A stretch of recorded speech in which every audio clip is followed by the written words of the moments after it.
ಆ, ನಮಗೆ ಅಹಿಂದ ಮತ್ತು ದಲಿತ ಸಂಘಟನೆಗಳ ಒಕ್ಕೂಟ ಹಾಗೂ ಡಾಕ್ಟರ್ ಅಂಬೇಡ್ಕರ್ ವಿಚಾರವಾದಿಗಳ ಬಳಗ ವಿಜಯಪುರ ಇವರ ನೇತೃತ್ವದಲ್ಲಿ ದಿನಾಂಕ 28/12/2024 ವಿಜಯಪುರದಲ್ಲಿ ಬೃಹತ್ ಪ್ರತಿಭಟನಾ ಮೆರವಣಿಗೆಯನ್ನು ಹಮ್ಮಿಕೊಂಡಿದ್ದರು.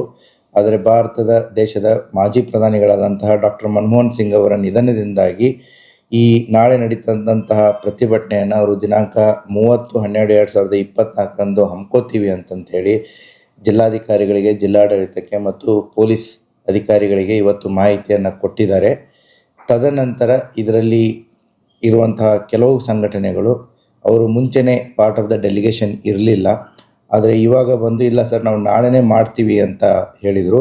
ಆ ಹಿನ್ನೆಲೆಯಲ್ಲಿ ನೀವು ಕೊನೆಯ ಕ್ಷಣದಲ್ಲಿ ನಾಳೆನೇ ನೀವು ಮಾಡ್ತೀನಿ ಅಂತಂತಂದರೆ ಇದು ಸರಿಯಾಗಲ್ಲ. ಅದಕ್ಕೆ ಅವರು ನಾಳೆ ನಾವು ಮೆಮೊರಂಡಮ್ ಕೊಡ್ತೀವಿ ಅಂತಂತ ಹೇಳಿದ್ದಾರೆ. ಸೊ ಆದ್ದರಿಂದ ಸಿದ್ದೇಶ್ವರ ದೇವಸ್ಥಾನದಿಂದ ಮತ್ತು ಅಂಬೇಡ್ಕರ್ ಸರ್ಕಲ್ವರೆಗೂ ಬಂದು ಮೆಮೊರಂಡಮ್ ಕೊಡೋದಕ್ಕೆ ಒಪ್ಕೊಂಡಿದ್ದಾರೆ. ಆ ಹಿನ್ನೆಲೆಯಲ್ಲಿ ಪೊಲೀಸ್ ಇಲಾಖೆ ಎಲ್ಲ ರೀತಿಯಾದಂಥ ಬಂದೋಬಸ್ತನ್ನು ಮಾಡಿಕೊಂಡಿದೆ.